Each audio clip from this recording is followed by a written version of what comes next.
हिंदी व्याकरण क्लासेज में आपका स्वागत है। चर्चा करेंगे अविकारी शब्द के, अविकारी शब्द पे जो उनका भेद है, अविकारी शब्द का एक अवयव पर।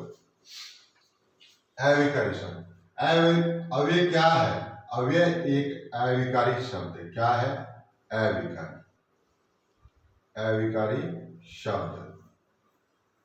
अ का अर्थ होता है नहीं और विकार का अर्थ कोई विकार, उसमें परिवर्तन ना हो। अव्यय किसे कहते हैं? लिंग, पुरुष, वचन, काल, कारक के आधार पर, काल कारक के आधार पर अगर शब्द में परिवर्तन ना आए, लिंग, वचन, पुरुष, काल, कारक के आधार पर शब्द में परिवर्तन ना आए तो वो अव्यय कहलाते हैं। जैसे देखिए, राम यहां बैठा, यहां बैठा,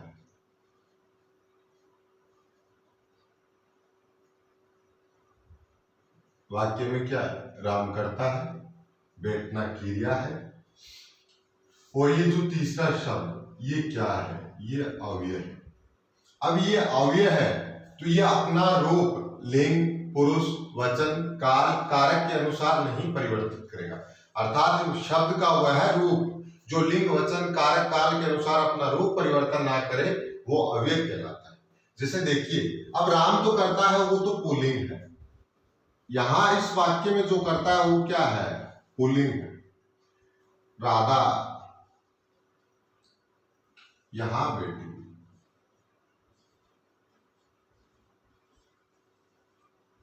अब देखो, राम पुल्लिंग था, क्रिया भी पुल्लिंग थी। राम पुल्लिंग संज्ञा है तो क्रिया भी पुल्लिंग की है। जब राधा है, राधा जो यहां इस वाक्य में जो करता है क्या है? राधा है। अब राधा क्या है? स्त्रीलिंग है, क्रिया क्या है? स्त्रीलिंग। लेकिन अवयव में क्या कोई परिवर्तन आया? राम यहां बैठा है, राधा यहां बैठी, यहां तो यहां राम भी हमने लिंग चेंज किया, पुल्लिंग की जगह स्त्रीलिंग करता लिया, लेकिन अवयव में कोई परिवर्तन नहीं आया। इन शब्दों को ही अव्यय कहते हैं जिनमें लिंग, पुरुष, वचन, कारक, काल के अनुसार कोई परिवर्तन नहीं आता। राधा तेज चलती है,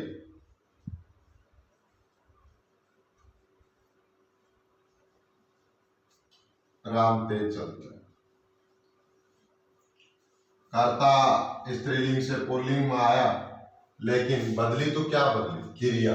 क्रिया का तो हमने पिछली कक्षा में भी चर्चा की थी कि लिंग, वचन, पुरुष, काल के आधार पर जिन शब्दों में परिवर्तन होता है वो विकारी शब्द कहलाते हैं। और विकारी शब्द के चार भेद होते हैं: संज्ञा, सर्वनाम, विशेषण और क्रिया। अव्यय अविकारी शब्द का भेद है, एक ही भेद होता है, वो है अव्यय। अविकारी का अर्थ है जिसमें रूप परिवर्तन ना हो। यहां देखिए, कर्ता स्त्रीलिंग, क्रिया स्त्रीलिंग, कर्ता पुल्लिंग, क्रिया पुल्लिंग, लेकिन तेज शब्द में कोई परिवर्तन नहीं आया। तेज शब्द में कोई भी परिवर्तन नहीं आया। अब बात आती है कि भाई अव्यय के भेद कितने होते हैं? भेद कितने होते हैं? चार भेद होते हैं। कितने भेद होते हैं? चार भेद। पहला है क्रिया विशेषण, क्रिया विशेषण। दूसरा संबंध बोधक,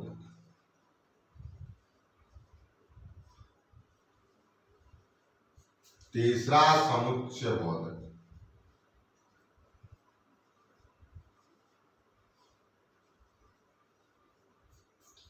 चौथा विस्मयादि बोधक।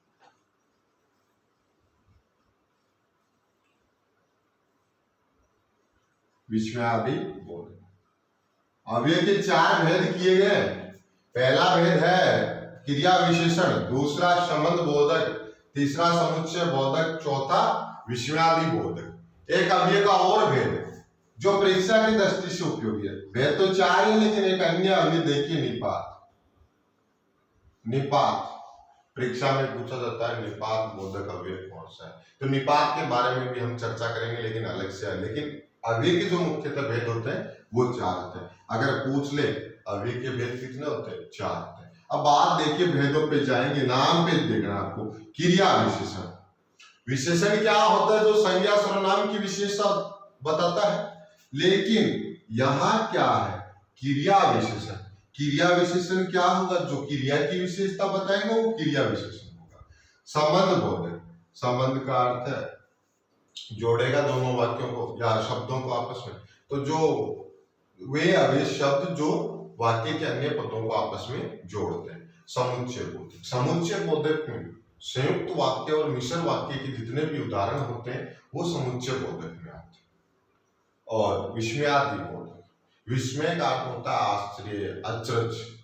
हृदय के मनोभाव, हृदय के मनोभाव, इच्छा है, आशीर्वाद है, अभिशाप है, हर्ष है, शोक है, घृणा है, ये सारे किसमें आएंगे? विस्मयादि बोधक। और ये चिन्ह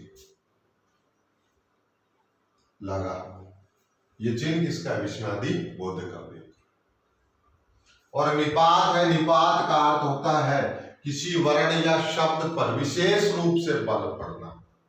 बोलते वक्त वाक्य को जब आप प्रयोग में लेंगे या बोलेंगे तब उस शब्द या वर्ण पे विशेष रूप से बल पड़ेगा, इसीलिए इन्हें निपात।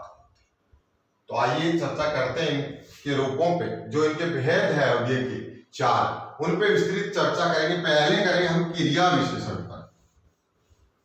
क्रिया विशेषण, क्रिया विशेषण अव्यय के बारे में चर्चा करेंगे कि भाई क्रिया विशेषण अव्यय कहते किसे है, इसके भेद क्या है। अव्यय किसे कहते हैं? जिनका रूप, लिंग, पुरुष, वचन, कारक काल के अनुसार बदले। यह अविकारी शब्द का भेद है। विकारी के चार होते हैं, अविकारी का एक ही भेद होता है, अव्यय या अविकारी शब्द। अब देखिए, पहला भेद जो इसका है वो है क्रिया विशेषण। क्या है? क्रिया विशेषण। क्रिया विशेषण अव्यय, वे शब्द जो क्रिया की विशेषता बताते हैं, वे शब्द जो क्रिया की विशेषता बताते हैं।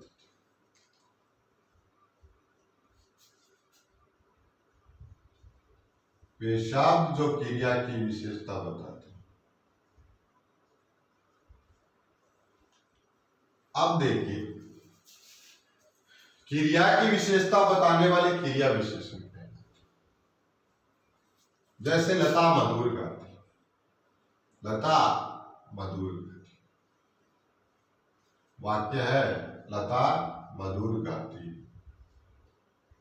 देखिए वाक्य में कर्ता क्या है? लता है। कार्य क्या कर रही है? क्रिया का होना या करना। क्रिया क्या कार्य हो रहा है? गाती है। अब यहां लता की विशेषता नहीं है कि वो मधुर है, उसके गाने की विशेषता है मधुर। गाने की विशेषता क्या है? मधुर है। वे जो शब्द क्रिया की विशेषता बताएंगे वो क्रिया विशेषण कहलाएंगे। यहां मधुर वैसे विशेषण ही तो होता है, मधुर विशेषण है। मधुर विशेषण है। अगर ये संज्ञा सर्वनाम की विशेषता बताता तो मात्र विशेषण होता, लेकिन यहां ये अब जब क्रिया की विशेषता बता रहा है तो क्रिया विशेषण होगा। कैसा होगा? क्रिया विशेषण होगा। क्रिया से पहले अगर विशेषण का प्रयोग किया जाता है या क्रिया की विशेषता बताता तो क्रिया विशेषण। क्रिया विशेषण के भी चार भेद किए गए। कालवाचक, स्थानवाचक,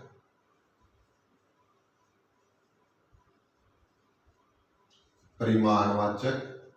परीक्षा में प्रश्न आता है इनके भेदों का, परिमाणवाचक।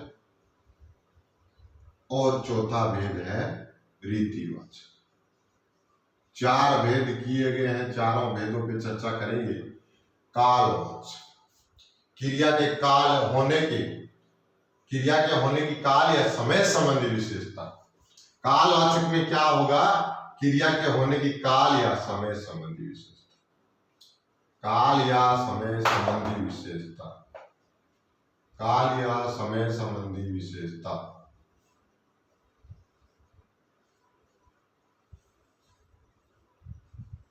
काल या समय संबंधी विशेषता जिस भेद में बताई जाएगी क्रिया विशेषण की, वो कालवाचक। और क्रिया के घटित होने के स्थान संबंधी विशेषता। स्थानवाचक में क्या होगा? स्थान संबंधी विशेषता जो बताएगा भी क्रिया घटित कहाँ हो रही है, इस प्रकार की विशेषता बताएगा, वो स्थानवाचक क्रिया विशेषण कहलाएगा। और परिमाणवाचक क्रिया के नाप, तोल, मात्रा से संबंधित विशेषता, अर्थात परिमाण संबंधी विशेषता जो बताएगा वो परिमाणवाचक है। और रीति का अर्थ है स्टाइल, कार्य किस प्रकार हो रहा है, कार्य करने का तरीका। रीति का अर्थ होता है तरीका, स्टाइल। रीतिवाचक का क्या होगा? कार्य का जो तरीका बताएगा, या कार्य के होने की विशेषता, कार्य का तरीका किस प्रकार। अब हम एक पे वाक्य प्रयोग करेंगे कि कालवाचक की कैसा है। जैसे मनीष तुरंत आ गया,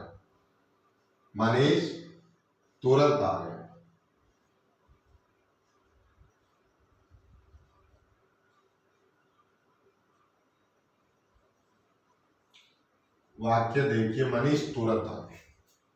क्रिया विशेषण का पहला भेद जो कालवाचक क्रिया विशेषण है उसकी पहचान किस प्रकार करेंगे? कर्ता और मुख्य क्रिया को साथ में लेना। इस वाक्य का जैसे मनीष तुरंत आ गया, वाक्य का कर्ता क्या है? मनीष। आ गया, आना क्या है? क्रिया है। बीच जो ये क्रिया और कर्ता है, इनको साथ में लेकर प्रश्न कालवाचक में हमें करना है कब का। किसका प्रश्न करना है?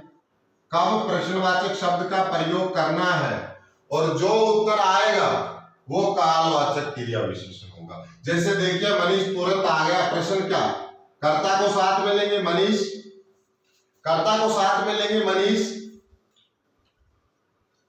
प्रश्नवाचक शब्द किसका प्रयोग करेंगे हम? कब का। कब, क्रिया क्या? आ गया। अब जो उत्तर आएगा इसका भी, कब का प्रश्न करने से अगर आपका उत्तर आ रहा है तो वो कालवाचक क्रिया विशेषण होगा। मनीष तुरंत आ गया, मनीष कब आ गया? तुरंत। उत्तर आ रहा है, जो उत्तर आ रहा है वो क्रिया विशेषण है, वो क्रिया विशेषण। जैसे वाक्य देखिए, परीक्षा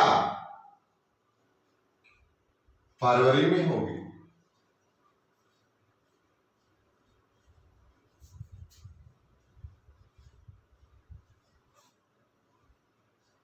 परीक्षा फरवरी में होगी। ध्यान से देखना, वाक्य को करता क्या? परीक्षा फरवरी में होगी। परीक्षा प्रश्न किसका करना है? कालवाचक क्रिया विशेषण में हमें एक पहचान ये ध्यान में रखनी है कि हमें कब का प्रश्न करना है। कर्ता और मुख्य क्रिया को साथ में लेके कब का प्रश्न करेंगे, अगर उत्तर आएगा तो हमेशा कालवाचक क्रिया विशेषण होगा। परीक्षा कब होगी?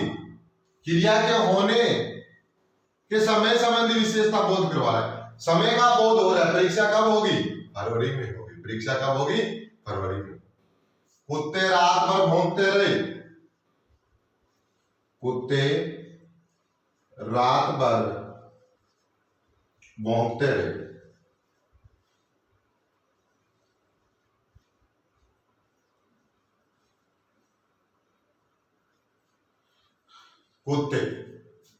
कुत्ते क्या है? वाक्य का कर्ता है, भौंकना क्रिया है। कर्ता और मुख्य क्रिया को साथ में लेना है और प्रश्न करना है हमें कब का। अगर उत्तर आएगा तो क्रिया विशेषण होगा, नहीं आएगा तो अन्य हो सकता। कुत्ते कब तक भौंकते रहे? रात भर। कुत्ते कब तक भौंकते रहे? रात भर। कब का उत्तर आ रहा है? रात भर। तो ये क्या है? ये क्रिया विशेषण क्या है? कालवाचक क्रिया विशेषण। वह परसों आएगा,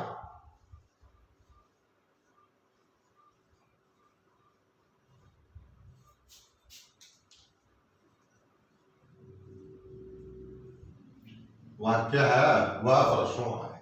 वह क्या है? सर्वनाम है, और यह आने की विशेषता बता रहा है। क्रिया विशेषण क्या होगा? जो क्रिया की विशेषता बताएगा। यहां वह की विशेषता नहीं बताई जा रही है, यहां विशेषता बताई जा रही है आने की। आने की विशेषता भी किस प्रकार की है? काल से संबंधित है, या स्थान से संबंधित है, या परिमाण से संबंधित है, या रीति स्टाइल से संबंधित है, ये हमें देखना होगा।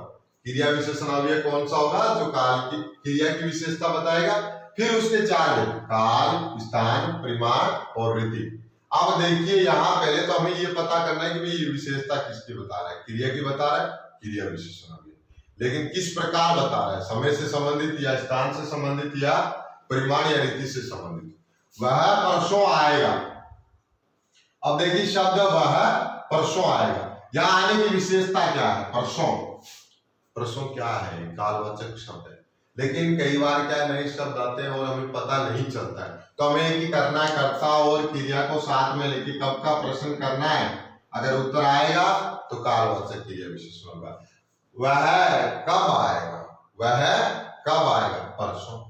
अब कब का उत्तर जो आया है वो कालवाचक क्रिया विशेषण है।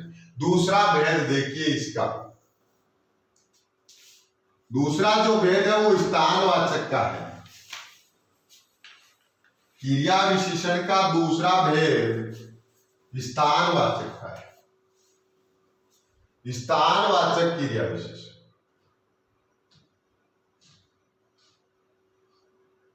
स्थानवाचक क्रिया विशेषण।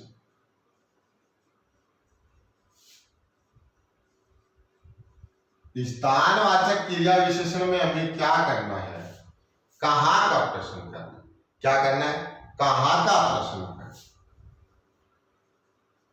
और कहाँ का प्रश्न करने पर कर्ता और मुख्य क्रिया को साथ में लेकर कहाँ का प्रश्न करेंगे, और अगर उत्तर आएगा तो वो स्थान संबंधी विशेषताएं स्थानवाचक क्रिया विशेषण में बताई जाती है। हम नीचे बैठे हैं,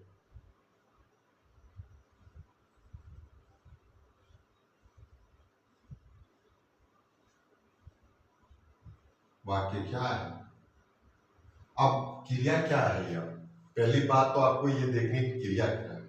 बैठे, क्रिया क्या हुई, बैठना क्रिया हुई।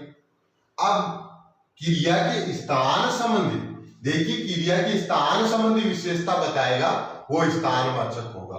देखिए क्रिया बैठना है, अब क्रियाएं कहाँ, ये बैठने की क्रिया कहाँ घटित हो रही है, भी नीचे घटित हो रही है, तो क्रिया के घटित होने की स्थान संबंधी विशेषता का बोध करवाने वाले स्थानवाचक होते हैं। यहां क्रिया बैठना है, क्रिया बैठना है, ये बैठने की क्रिया हो कहां रही है, स्थान, स्थान कौन सा, नीचे। तो ये नीचे क्या है, ये नीचे स्थानवाचक क्रिया विशेषण है। ये नीचे क्या है, नीचे स्थानवाचक क्रिया विशेषण है। और हम क्या है, वाक्य का कर्ता है। ये तो था एक बेसिक तरीका होता है। और अगर आप इससे भी ये समझ नहीं आ रहा, आसान करना चाहते हैं, तो आपको कहाँ का प्रश्न करना है, हम कहाँ बैठे, हम कहाँ बैठे, और अगर कहाँ का जो उत्तर आएगा वो स्थानवाचक होगा। हम कहाँ बैठे हैं, नीचे। इसी प्रकार राम बाहर गया, राम बाहर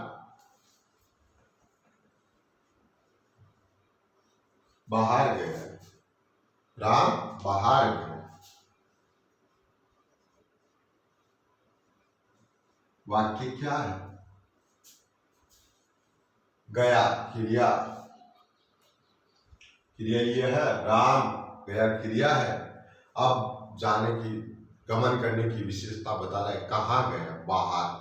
प्रश्न करना है, कर्ता को साथ में लेना है, क्रिया को साथ में लेना है, और प्रश्न करना है कहाँ का, कहाँ का प्रश्न करना, और जो उत्तर आएगा वो हमेशा स्थानवाचक क्रिया विशेषण होगा। बाहर क्या है, स्थानवाचक क्रिया विशेषण। रटना नहीं है आपको कि भाई कौन से कालवाचक क्रिया विशेषण होते हैं, कौन से स्थानवाचक क्रिया विशेषण होते हैं, नहीं। आपको ये प्रश्न सूचक शब्द है वो याद करने। प्रश्नवाचक जो शब्द है, जैसे कहा, राम कहाँ गए, अगर कहाँ का उत्तर आ रहा है स्थानवाचक है, कब का उत्तर आ रहा है तो कालवाचक। गाड़ी सामने खड़ी, गाड़ी सामने खड़ी,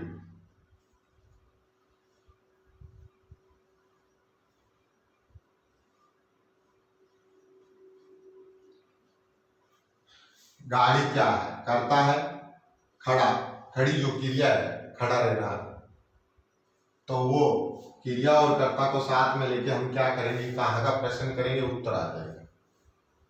जो उत्तर आएगा वो स्थान होना चाहिए। गाड़ी कहाँ खड़ी है, गाड़ी कहाँ खड़ी है, सामने। कहाँ खड़ी है, सामने।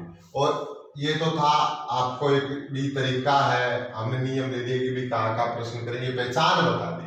लेकिन बाई चांस अगर आप पेपर में भूल जाए पहचान, तो किस प्रकार पहचान करेंगे। क्रिया विशेषण क्रिया की विशेषता को बताने वाले को कहते हैं, यहाँ खड़ा रहना क्रिया, खड़ी क्रिया। अब ये जो गाड़ी खड़ी है, ये कहाँ घटित हो रही है क्रिया, स्थान संबंधी हमें विशेषता का बोध हो रहा है कि सामने घटित हो रही है। कहाँ घटित हो रही है, सामने। तीसरा भेद देखिए, परिमाणवाचक। तीसरा भेद है परिमाणवाचक। परिमाणवाचक, परिमाणवाचक क्रिया विशेषण। परिमाणवाचक क्रिया विशेषण, क्रिया के परिमाणवाचक हमने विशेषण भी किया था।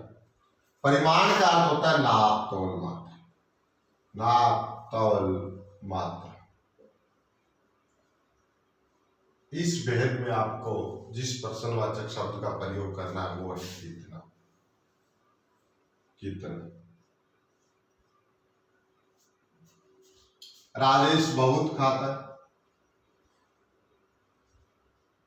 राजेश बहुत खाता है। वाक्य को ध्यान से देखना। राजेश, राजेश क्या है, राजेश वाक्य का कर्ता है। राजेश क्या है, वाक्य का कर्ता है। क्रिया क्या है, खाना। क्या है, खाना।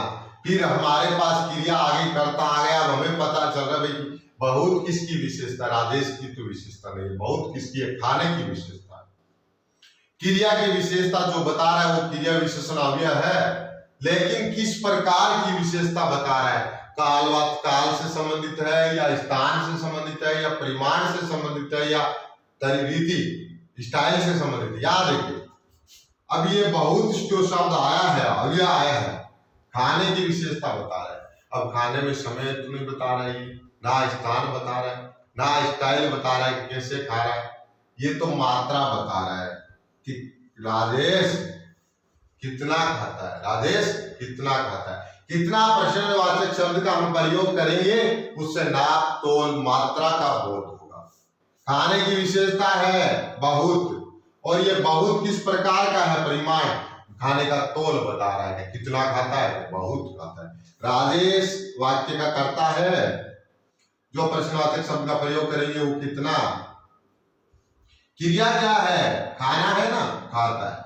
राजेश कितना खाता है, और अगर कितना प्रश्न सूचक शब्द का प्रयोग करने के बाद में जो उत्तर आए वो हमेशा परिमाणवाचक होता है। क्या होता है, परिमाणवाचक होता है। पानी थोड़ा देना, पानी थोड़ा देना, या ये थोड़ा पानी की विशेषता है या देने की विशेषता है, देने की विशेषता है। पानी थोड़ा देना, देना क्रिया है, पानी करता है। अब देना क्रिया की विशेषता बता रहा है ये थोड़ा शब्द, देना क्रिया की विशेषता बता रहा है ये थोड़ा शब्द। अब क्रिया की विशेषता बता रहा है तो क्रिया विशेषण तो है, लेकिन किस प्रकार का है, परिमाणवाचक है या रीतिवाचक है या कालवाचक है या स्थानवाचक, इसका बोध किस प्रकार होगा। देने की विशेषता किस प्रकार बता रहा है, नाप तोल मात्रा से संबंधित बता रहा है या काल से या स्थान से। तो हमें कितना प्रश्नवाचक शब्द का प्रयोग करना है, पानी कितना देना है, थोड़ा। पानी कितना देना है, थोड़ा देना है। और यही वाक्य अगर ऐसे आ जाता, थोड़ा पानी देना,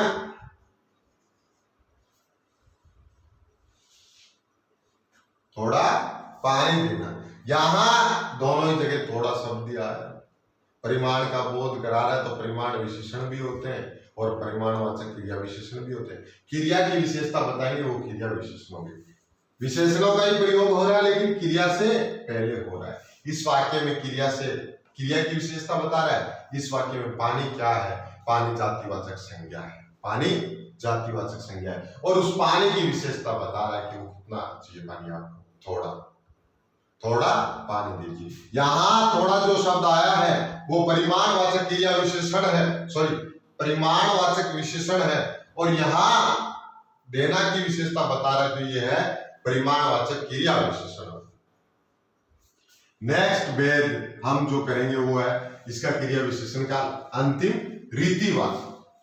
रीतिवाचक क्या है? वाक्य यही मिलेंगे आपको, जो मेन पहचान है कितना, कब, कहां।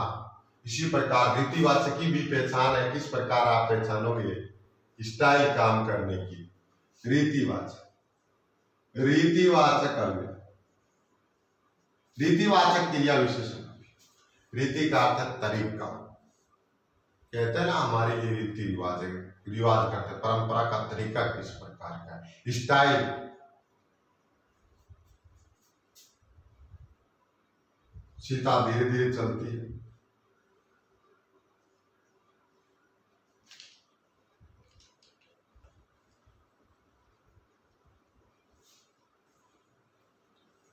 वाक्यकर्ता क्या है, सीता। वाक्यकर्ता क्या है, सीता। और चलना क्या है, सीता धीरे धीरे चलती है। इस वाक्य में क्रिया क्या है, चलना है, चलती। चलना क्रिया है, चलती काल के आधार पर क्रिया बदल रही। तो चलना क्रिया, कर्ता सीता है। अब ये क्रिया की विशेषता क्या है, वो कैसे चलती, स्टाइल क्या है उसकी चलने की, धीरे धीरे चलती। तो ये धीरे धीरे जो अव्यय शब्द आया है ये क्रिया की किस प्रकार की विशेषता बता रहा है, परिमाण से, नाप तोल मात्रा तो है नहीं ना, ये बता रहा है कि भाई कहाँ घटित हो रही है क्रिया। अगर घटित होने वाले बताता तो स्थानवाचक होता ना, ये घटित होने का समय बता रहे थे, समय होता तो स्थान कालवाचक होता। यहां बात हो रही है रीतिवाचक, चलने का तरीका, स्टाइल क्या है, धीरे धीरे चलती है। जब बात स्टाइल की होगी क्रिया में तो वहां की रीतिवाचक क्रिया विशेषण अव्यय होता है। प्रश्न आपको करना है कैसे, सीता कैसे चलती है, धीरे धीरे। कैसे चलती है, धीरे धीरे चलती है। गाड़ी तेज चलती है, गाड़ी तेज चलती है, गाड़ी तेज चलती है। अब यहां चलना क्रिया है, गाड़ी करता है। गाड़ी किस प्रकार चलती नहीं होगा, गाड़ी की चलने की विशेषता क्या है, वो तेज है। तेज क्या है, तरीका है गाड़ी के चलने का, क्या है, तरीका है। कैसे, क्या होगा, कैसे शब्द का प्रयोग करेंगे, क्या होगा, कैसे शब्द का हम प्रयोग करेंगे भी, कैसे चलती है। बालक जोर जोर से हंसता है, बालक जोर जोर से हंसता है।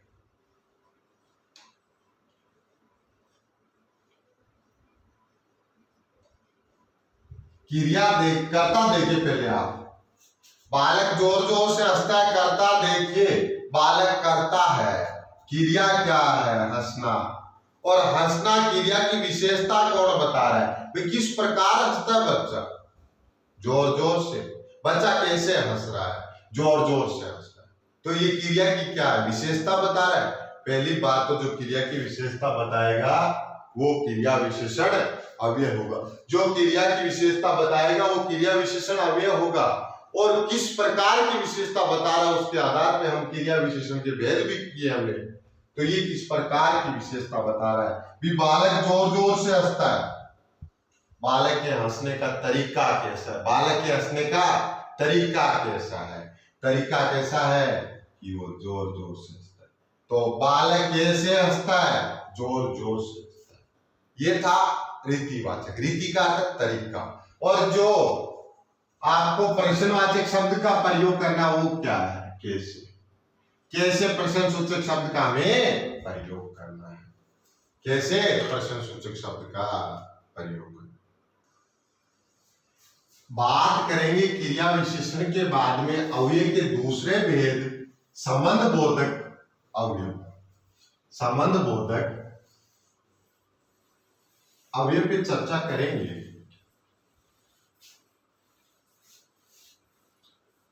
संबंध बोधक अवयव। दूसरा अवयव का जो भेद है संबंध बोधक।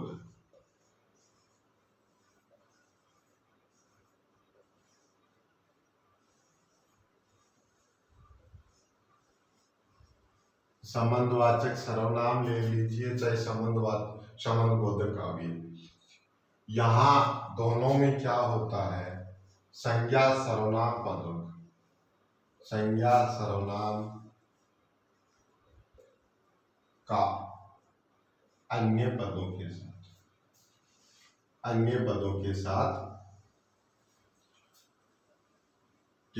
संबंध बताया जाता है, के साथ संबंध का बोध कराए।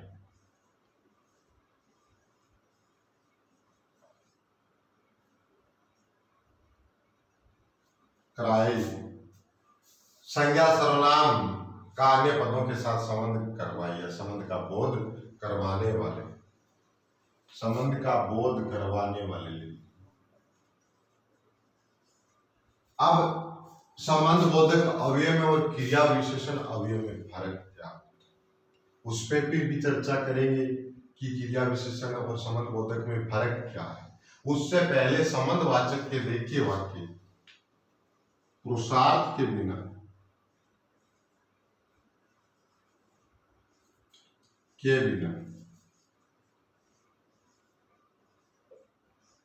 जीवन अधूरा है।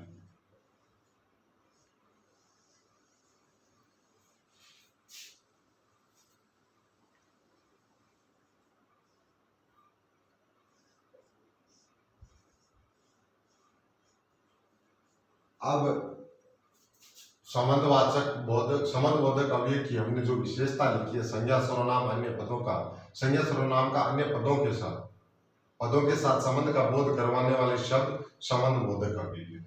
और संबंध बोधक अवयव का जो प्रयोग होता है वो संज्ञा के बाद में होता है और उसका क्रिया से पहले होता है। याद के बिना शब्द को ध्यान से देखना, पुरुषार्थ शब्द है और बाद में क्या है, जीवन है, अधूरा है। इन दोनों के मध्य, पुरुषार्थ और जीवन अधूरा है, दोनों के मध्य भाई ये संज्ञा शब्द है और अन्य पद क्या हो गया, जीवन अधूरा है। इन दोनों के मध्य संबंध का बोध कौन करवा, संबंध का बोध होगा जहां संज्ञा सर्वनाम का अन्य पदों के साथ संबंध का बोध होगा, वहां संबंध बोधक अवयव होता है। क्या बोध करवा है, के बिना, किसके बिना, प्रश्न करेंगे आप, किसके,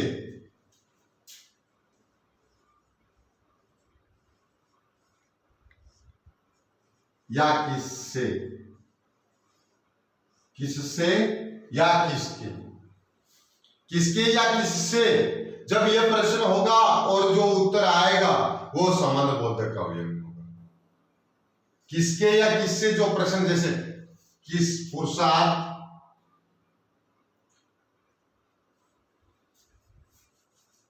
इसमें आपको विवाद की स्थिति उत्पन्न हो जाएगी बाद में। पुरुषार्थ के बिना जीवन अधूरा है, जिस संज्ञा के बाद में आएगा अवयव शब्द और अन्य पदों के साथ संबंध का बोध करवाएगा। जैसे घर के सामने मैदान, घर के सामने मैदान। अब ये जो मैदान शब्द है और घर शब्द है, इन दोनों के मध्य संबंध का बोध कौन सा शब्द करवा रहा है, के सामने। तो ये के सामने है क्या, भी जहां संबंध का बोध होगा वहां संबंध बोधक अवयव होगा। घर और मैदान तो दोनों अलग अलग शब्द है, लेकिन इनको जो वाक्य में प्रयोग किया और इन दोनों को नजदीक लाने का, दोनों के मध्य जो संबंध है उसका जो बोध हो रहा है वो के सामने से। किससे हो रहा है, के सामने से।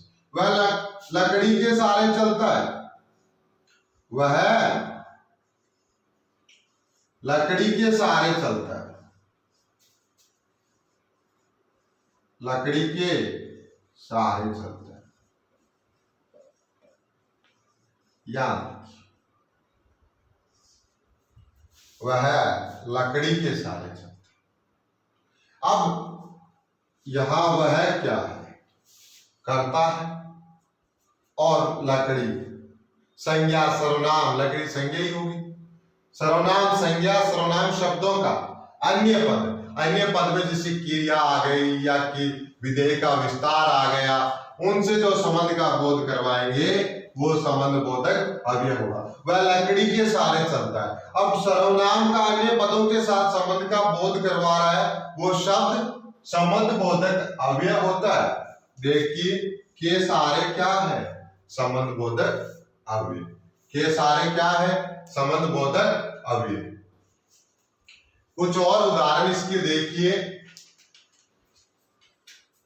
राम के साथ सीता भी वनवास की।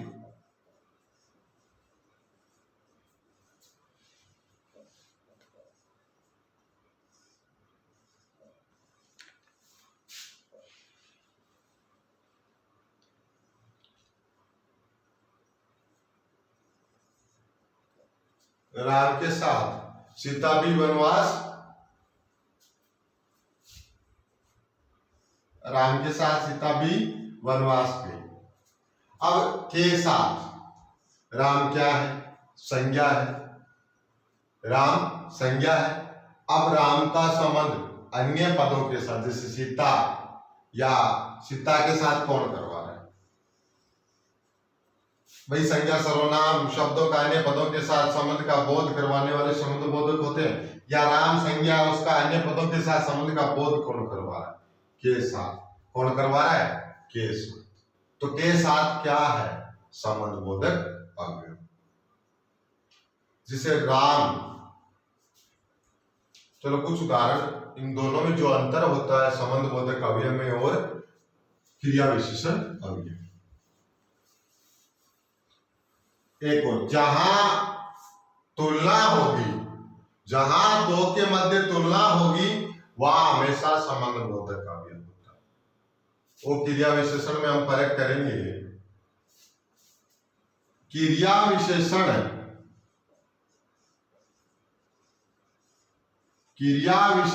व संबंध बोधक में अंतर। क्रिया विशेषण या संबंध बोधक अवयव में जो अंतर है वो क्या है? क्रिया विशेषण आपको भी पता है, क्रिया की विशेषता बताता है, तो ये क्रिया से पहले आते हैं। क्रिया विशेषण अवयव होते हैं वो क्रिया से पहले। क्रिया विशेषण अवयव क्रिया की विशेषता बताते हैं, ये क्रिया से पहले आते हैं। अब बात करते हैं संबंध बोधक अवयव की। तो संबंध बोधक अवयव का काम क्या है? संज्ञा सर्वनाम शब्दों का अन्य पदों का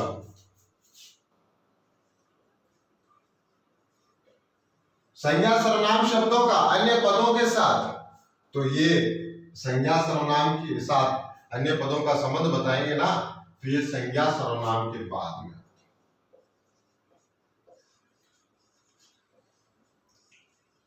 अब बात तो ये होगी कि संज्ञा सर्वनाम के बाद और ये क्रिया से पहले। कई बार होता है कि वाक्य छोटा हो तो दोनों के मध्य आ जाता है, एक तरफ संज्ञा आ जाएगी, एक तरफ क्रिया आ जाएगी, दोनों के मध्य अव्यय आएगा। तो आपको पहचान किस प्रकार करनी है, थोड़ा ध्यान से देखिए। 4 हमने प्रश्न सूचक शब्दों का प्रयोग वहां किया था, कब, कहां, कैसे, कितना। अगर उनसे उत्तर आ रहा है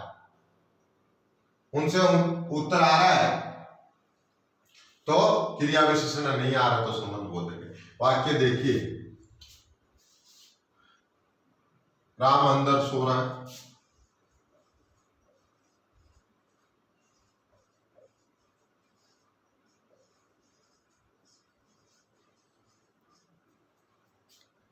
राम अंदर सो रहा है, घर के अंदर लड़का बैठे।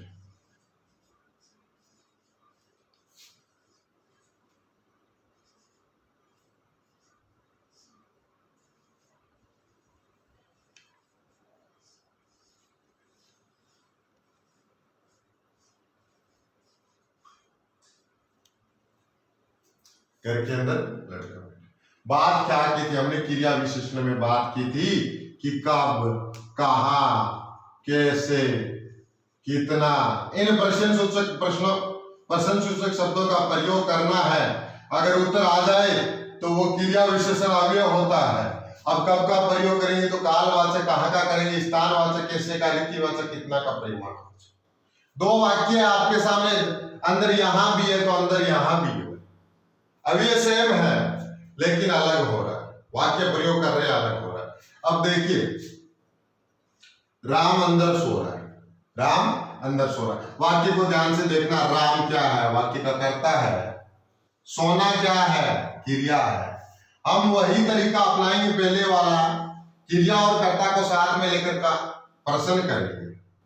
पहले हम कर्म से प्रश्न करेंगे कब, राम कब सो रहा है, कब का उत्तर नहीं आ रहा, मतलब कालवाचक तो नहीं। राम कैसे सो रहा है, स्टाइल भी नहीं बता रहा है तो रीतिवाचक नहीं। राम कितना सो रहा है, अब सोने की कोई मात्रा तो होती नहीं है, सोने की मात्रा तो नहीं होती, या तो घंटे होते हैं या स्थान होता है। तो अब लास्ट में हम कहाँ का प्रयोग करेंगे, राम कहाँ सो रहा है, राम कहाँ सो रहा है, उत्तर आएगा अंदर। कब, कहाँ, कैसे और कितने का अगर उत्तर आ जाए तो क्रिया विशेषण होगा। राम कहाँ सो रहा है, अंदर। ये तो था नियम से तरीका। अब देखिए, सोना क्रिया है, क्या है, सोना क्रिया है। सोना क्रिया से पहले किसका प्रयोग होता है, क्रिया विशेषण से। लेकिन यहाँ राम संज्ञा भी है, संज्ञा के बाद में भी हुआ।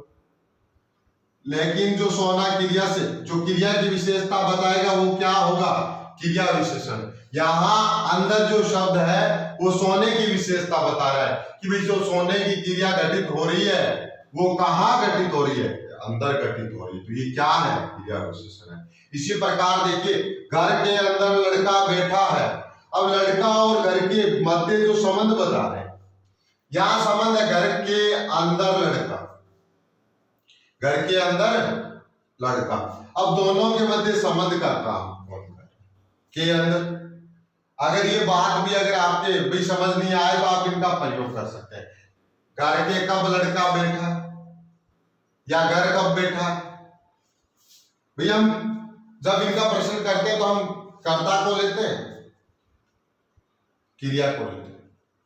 घर के अंदर प्रश्न कीजिए, कब बैठा है, कहाँ बैठा है, कैसे बैठा है, कितना बैठा है, नहीं आ रहा। अगर इन चारों का उत्तर नहीं आएगा तो संबंध बोधक कौन सा होगा, संबंध बोधक होगा। ध्यान से देखना, घर के अंदर लड़का बैठा है। ये जो के अंदर अव्यय शब्द का प्रयोग हुआ है वो घर और लड़का बैठा है। घर का अन्य पदों के साथ संबंध का बोध करवा रहा है, घर का अन्य पदों के साथ संबंध का बोध करवा रहा है। एक बात और है क्रिया विशेषण और संबंध बोधक में,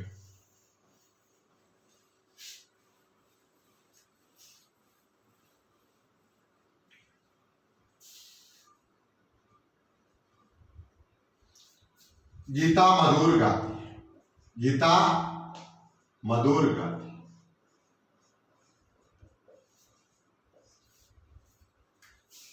गीता मधुर गाती है और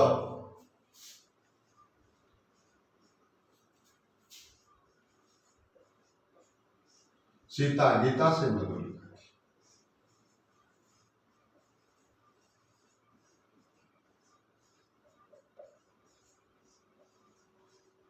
ध्यान से देखना, दो वाक्य है, दोनों में मधुर अव्यय का प्रयोग किया गया है।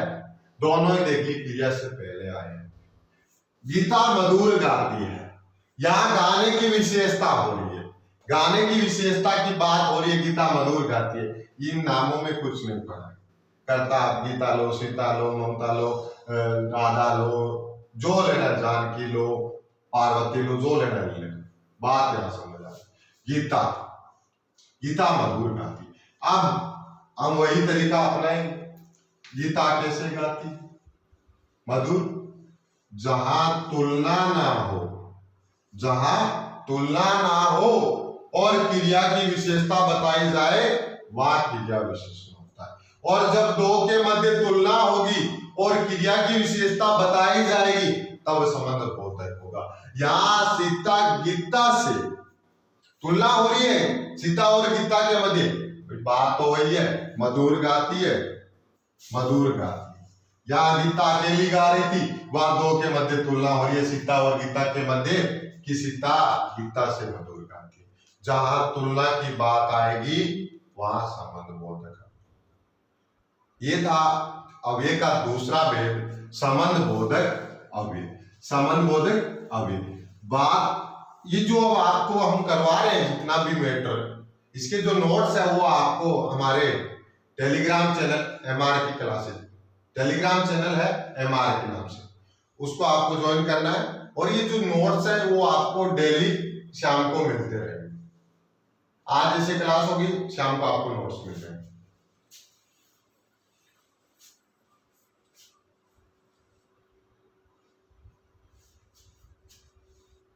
बात करते हैं तीसरे पे, बात करेंगे तीसरे भेद, समुच्चय बोधक अवयव। समुच्चय बोधक अवयव, समुच्चय बोधक अवयव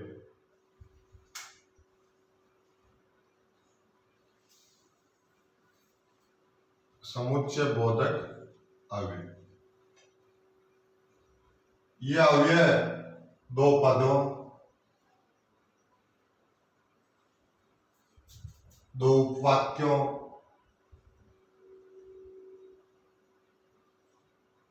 या वाक्यों को, दो वाक्यों को जोड़ता है।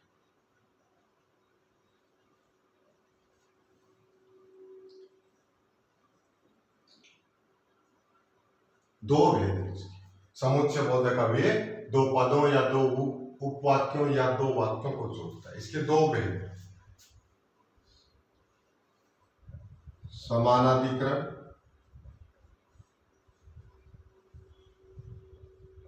समानाधिकरण समुच्चय बोधक अवयव, वैधिकरण समुच्चय बोधक अवयव, वैधिकरण समुच्चय।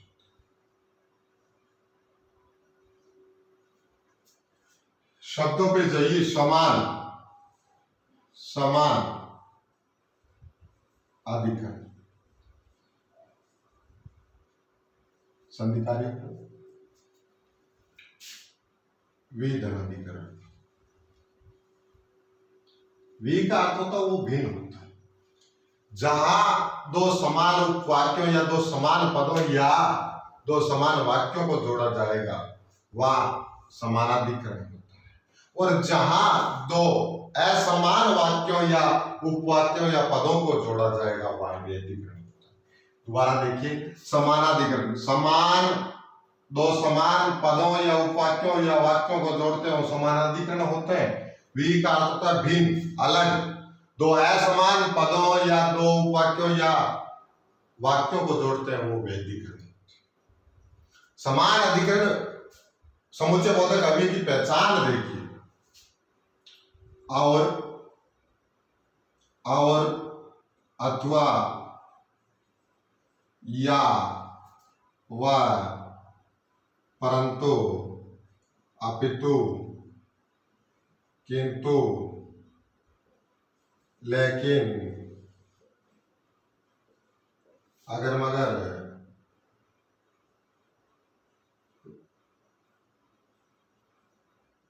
वर्ण बल्कि। जब ये शब्द वाक्य में आए, और अथवा या वह किंतु परंतु अगर मगर लेकिन बल्कि अपितु परंतु, ये शब्द या इन शब्दों से जुड़े हुए पद वाक्य या वाक्य क्या कहलाते हैं? समान अधिकरण। समान अधिकरण और समान अधिकरण भेद किसका है? समुच्चय बोधक अवयव का है। समुच्चय बोधक अवयव का है, जिसे राम व सीता वनवास की,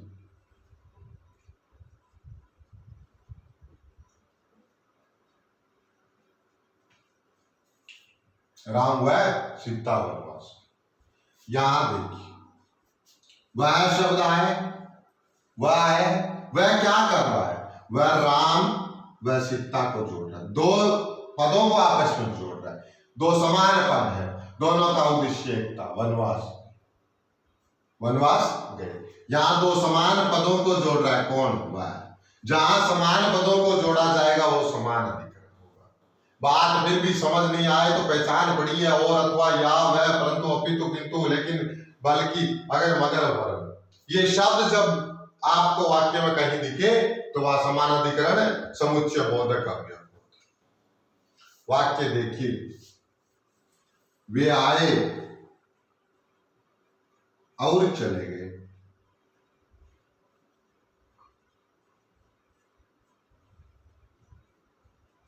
आना और चलना। वे आए, पहला वाक्य क्या है, वे आए और चल गए। अब इन दोनों को जोड़ कौन रहा है, और जोड़ रहा है, समान वालों को जोड़ेगा वो समानाधिकरण, असमान वालों को व्यधिक।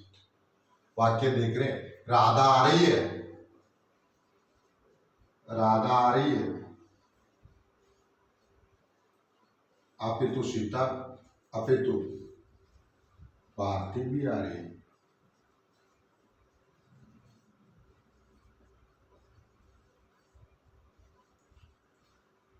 अपितु शब्द लगा हुआ है दो वाक्यों के मध्य। राधा आ रही है, अपितु भारती भी आ रही है। या अपितु शब्द क्या कर रहा है, अपितु अब ये शब्द क्या कर रहा है, दो वाक्यों को जोड़ रहा है। क्या कर रहा है, दो वाक्यों को जोड़ रहा है। उसने कठिन मेहनत की,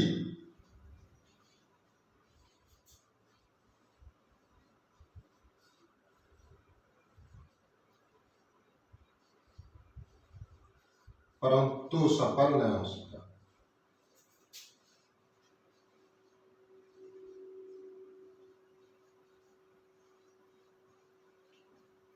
क्या है, उसने कठिन मेहनत की परंतु सफल नहीं हुआ।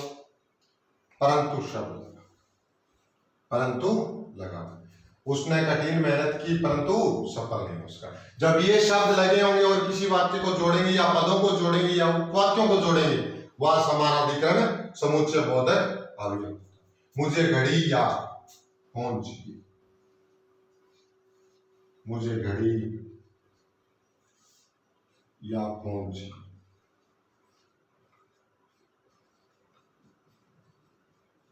दो पदों को जोड़ रहा है, घड़ी या फोन, घड़ी या फोन। जहां दो पदों, दो वाक्यों और दो वाक्यों को जोड़े वो समानाधिकरण वाक्य। कौन से समानाधिकरण, सरल संयुक्त वाक्य के जो उदाहरण होते हैं वो समानाधिकरण वाक्य में।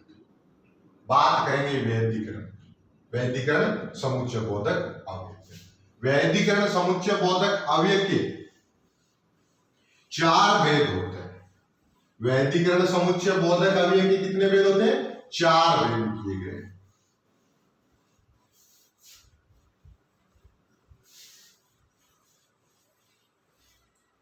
वैधिकरण समुच्चय बोधक अवयव,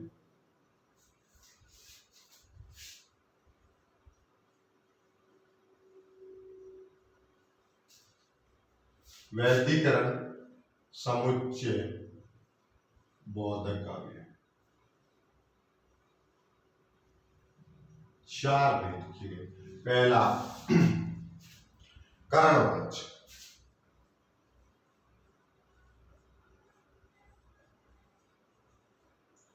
संकेतवाचक,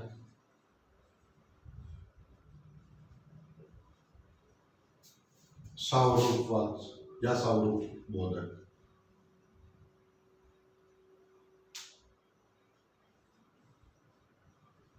उद्देश्यवाचक।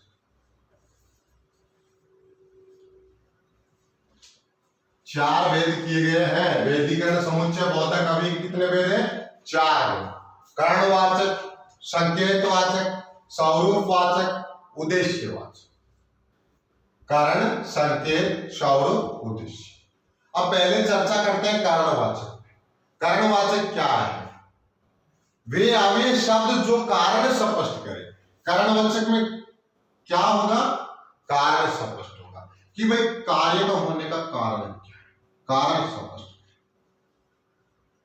वे अवयव शब्द जो कारण स्पष्ट करे वो कारणवाचक वैधिकरण समुच्चय बोधक अवयव में आए।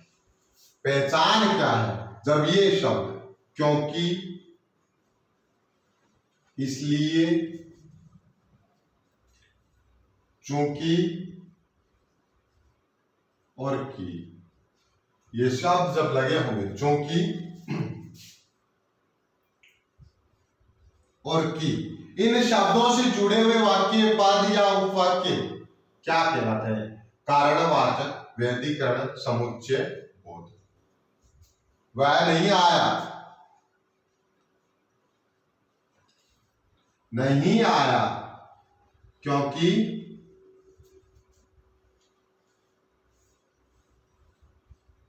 बाहर गया। अब याद, वह नहीं आया, वह नहीं आया, उसका कारण स्पष्ट कौन कर रहा है? ये क्योंकि शब्द कर रहा है। वो क्यों नहीं आया, उसका कारण क्या था नहीं आने का? बाहर गया। अब इस कारण को स्पष्ट करने वाले शब्द क्या कहलाएंगे? कारणवाचक, वैधिकरण, समुच्चय, बोधक। कारणवाचक, वैधिकरण, समुच्चय, बोधक अव्यय कहलाएंगे। यहां नहीं आने का कारण क्या था? बाहर गया। और इस कारण को स्पष्ट कर कौन रहा है? क्योंकि वह मुझे पसंद है,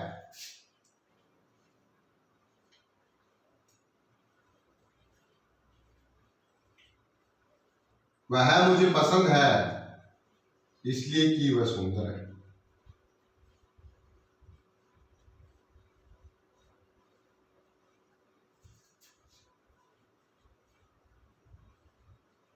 यानी पसंद होने का कारण क्या है? कारण बता रहा है कि भाई वो मुझे क्यों पसंद है, क्यों पसंद है। पसंद होने का कारण बता रहा है कि वह सुंदर है।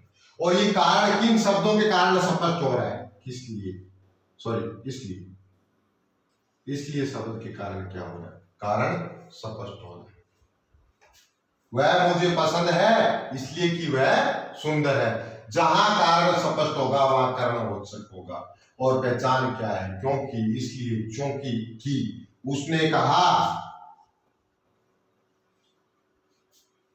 उसने कहा कि सुरेश को बुखार आ गया। सुरेश को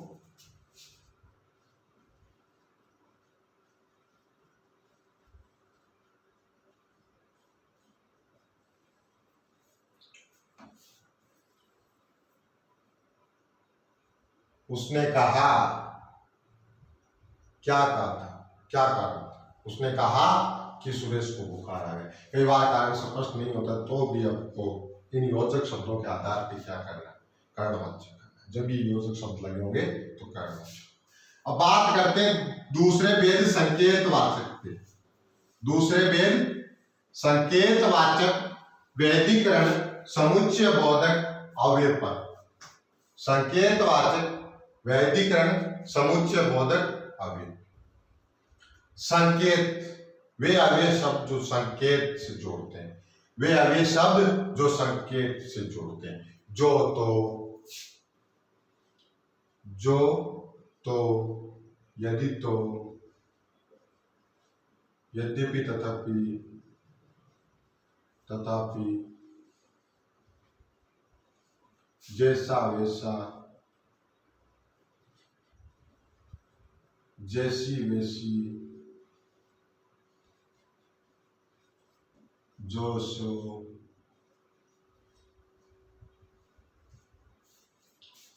जो शब्द संकेत के माध्यम से जोड़ते हैं वो क्या कहलाते हैं? संकेतवाचक। जैसी करनी वैसी, जैसी करनी वैसी भरनी।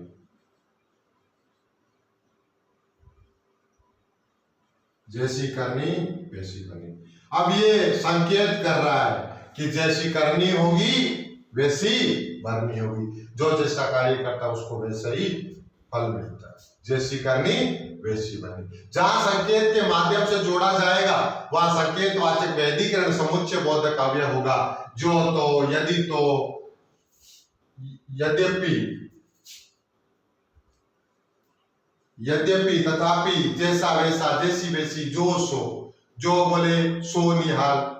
बाबा आएगा तो घंटा बजेगा। बाबा आएगा तो घंटा बजेगा। कहीं यहां कारणवाचक मत कर देना। यहां संकेत कर रहा है कि घंटा कब बजेगा? जब बाबा आएगा, बाबा आएगा तो घंटा बजेगा, ये संकेत कर रहा है, संकेत के माध्यम से जोड़ने की कोशिश कर रहा है।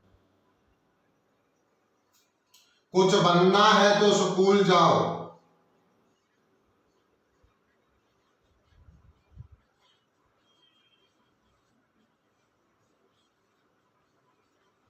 अब कुछ बनना है तो स्कूल जाओ, संकेत के माध्यम से जोड़ रहा है, संकेत कर रहा है कि कुछ बनना है तो आप कहां जाओ, स्कूल जाओ। और वहां क्या हो रहा था, कारण समझो। बात करते हैं तीसरे भेद पर, स्वरूपवाचक। स्वरूपवाचक तीसरा भेद है स्वरूपवाचक।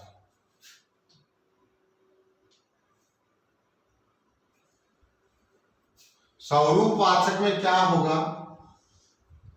व्याख्या की जाएगी।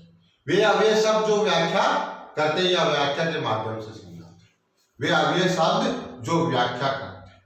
तीन पहचान है, अर्थात, यानी और जैसे। अर्थात, यानी, जैसे, ये शब्द जब लगे होंगे तो स्वरूपवाचक या स्वरूप बोधक, वैदिकरण, समुच्चय बोधक अवयव होगा। मुक्त संदर यानी, मुक्त संदर अर्थात सुंदर है,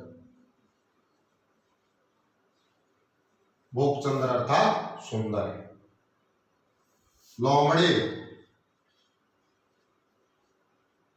अर्थात चालाक है।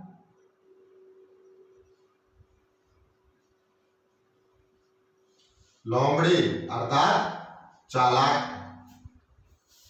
वह इस तरह डरा जैसे उसने चोरी की है, वह इस तरह डर रहा है जैसे उसने चोरी की है।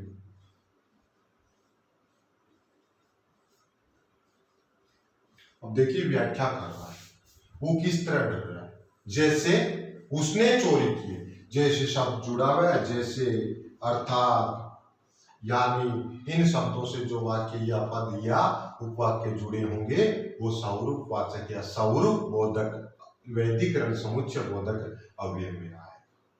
तीसरा भेद हमने किया स्वरूपवाचक या स्वरूप बोधक अवयव। बात करते हैं चौथे भेद पे, उद्देश्य, उद्देश्यवाचक।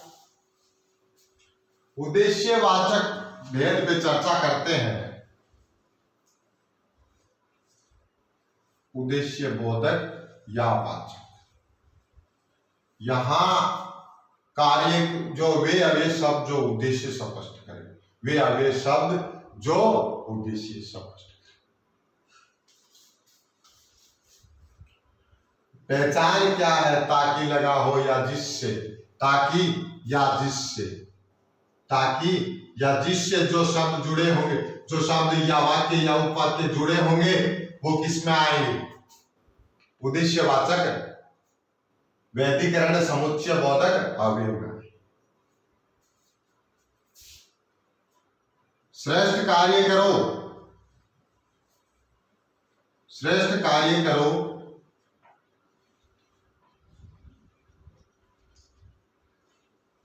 श्रेष्ठ कार्य करो जिससे माँ बाप गर्व कर सके, जिससे माँ बाप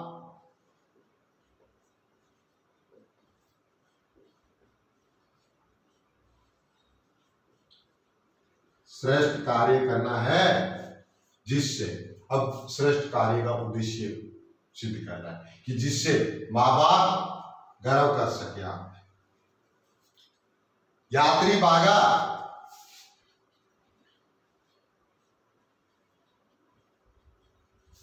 ताकि गाड़ी मिल जाए,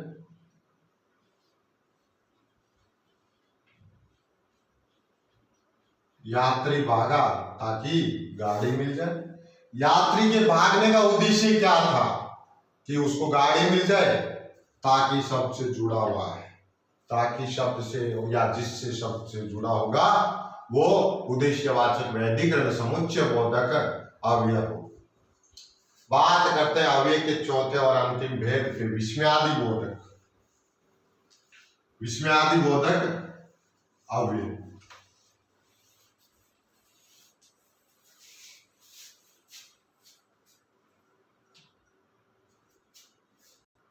बात करेंगे विस्मयादि बोधक अव्यय पे। अव्यय का जो चौथा भेद है विस्मयादि बोधक।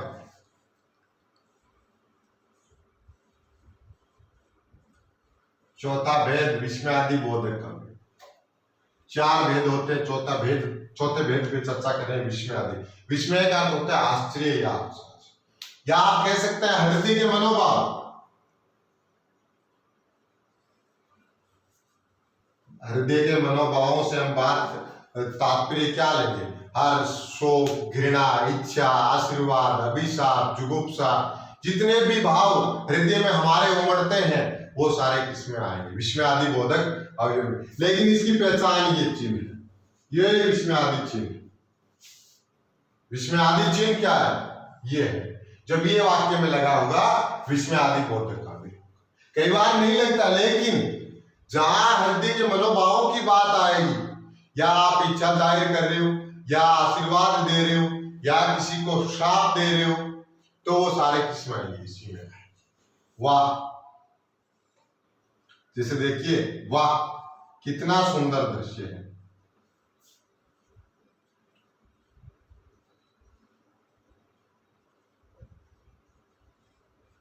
कई बार नहीं होता क्या, कोई वस्तु हम देखते हैं तो हमारे हृदय से अचानक भाव प्रकट होते हैं, वाह कितना सुंदर दृश्य। ये अरे वाह, ये रटने नहीं है, विस्मयादि बोधक लगा हुआ है, विस्मयादि बोधक। छी, सुगली है, घृणा प्रकट कर रहे हैं। छी, सुगली है, यहां घृणा प्रकट हो रही है। घृणा क्या है? हृदय का ही मनोभाव है, तो वाक्य कैसा हो गया? विस्मयादि बोधक। बचाओ कोई है,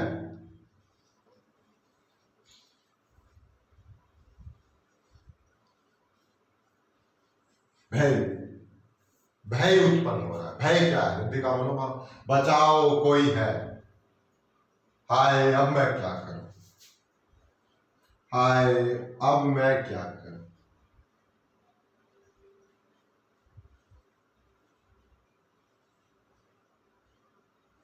हाय अब मैं क्या करूं, हाय अब मैं क्या करूं। विस्मयादि बोधक चिन्ह लगा हुआ है, देखिए। शाबाश जीते रहो,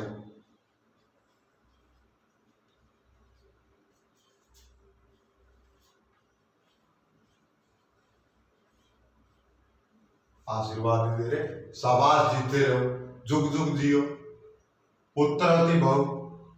ये सारे क्या है? आशीर्वाद में आ जाए क्या? ये बात है।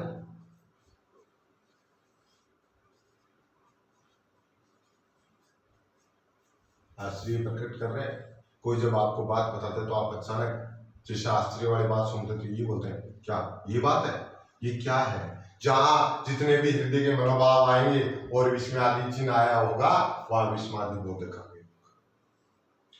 और एक भेद नहीं कह सकते उसके, भेद चार ही होते हैं। विशेष अव्यय जिसे निपात कहते हैं। क्या कहते हैं? निपात कहते हैं। निपात बोधक अव्यय, निपात बोधक अव्यय। निपात का तो होता है जब वाक्य को पढ़ते समय किसी वर्ण या शब्द पर बल पड़े, वहां निपात। क्या होगा? वर्ण या शब्द पे क्या पड़ेगा? बल। स्टार लगा के लिख लेना, निपात बोधक।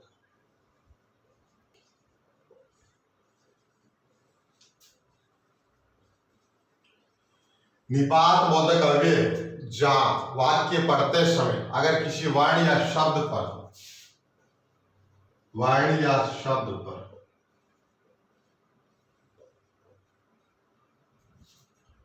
बल पड़े तो उसे क्या कहते हैं? निपात बोधक अपेक्षित। विशेषता क्या है? विशेषताओं पे बल देना आप तो ही भी तक भर मातर, ही भी तक भर मातर, तो ये शब्द जब लगे होंगे, चाहिए तो शब्द है, ही भी तक भर तो मात्र, तो वहां क्या होगा? निपात। ये अपने आप बल नहीं देना है कि हाँ भी लगा है बल दे देते हैं। कोई गाड़ी की रेस नहीं है कि आप दबा दोगे। उसने मुझे बुलाया है, उसने मुझे भी बुलाया है, मुझे भी बुलाया है। अपने आप आएगा बल, आपके देने से कुछ नहीं होगा। आप वाक्य को नॉर्मल वाक्य की तरह पढ़ते जाइए और जहां बल पड़ रहा है, जिस वर्ण पे बल पड़ रहा है वहां निपात होगा। उसने मुझे भी बुलाया है, उसने मुझे भी बुलाया है, भी पे बल पड़ रहा है, भी क्या है? निपात। जहां बल पड़ेगा वहां निपात। वह पटना भी जाएगा,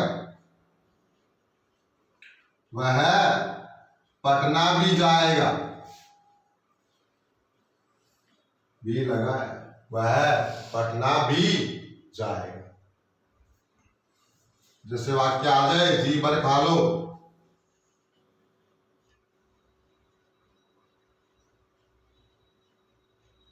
जी भर खा लो, जी भर खा लो, पर पे बल पड़ रहा है, भर क्या है?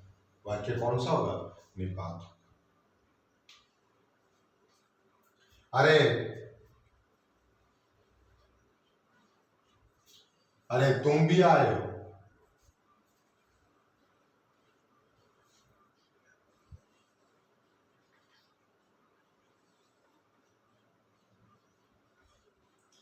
अरे तुम भी आए हो, भी पे बल पड़ रहा है, बाकी कैसा है? निपात। अरे तुम आने तो दो, अरे तुम आने तो दो, तो अरे तुम आने तो दो, तो पे बल पड़ रहा, निपात। मुझे मात्र 5 रुपए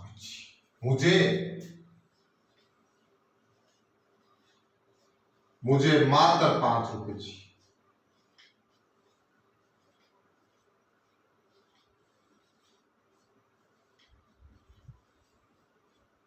ध्यान से, मुझे मात्र 5 रुपए चाहिए। मात्र क्या है? बल पड़ रहा है मात्र पे, निपात। सुबह तक जागता रहा,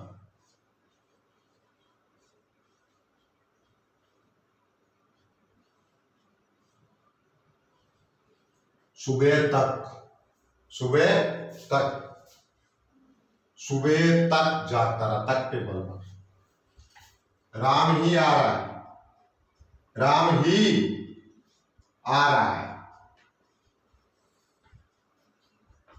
राम ही आ रहा है, ही पे बल पड़ रहा है, राम ही आ रहा है। उसने मुझे भी बुलाया है, वह पटना भी जाएगा, जी भर खा लो। अरे तुम आने तो दो, सुबह तक जागता रहा।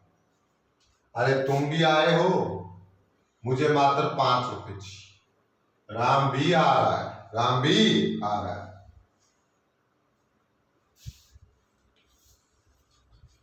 ये थे आपके अव्यय।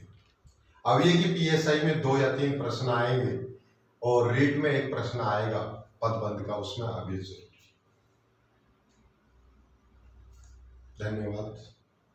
और ये जो हमारा MRK टेलीग्राम चैनल बनाया हुआ है टेलीग्राम पे, इस पे जाके आप ज्वाइन करके आपकी नोट्स, हैंड राइटिंग नोट्स है, हैंड राइटिंग जो नोट्स है वो आप प्राप्त कर सकते हैं, ताकि समझते वक्त आपको लिखने की जरूरत ना हो।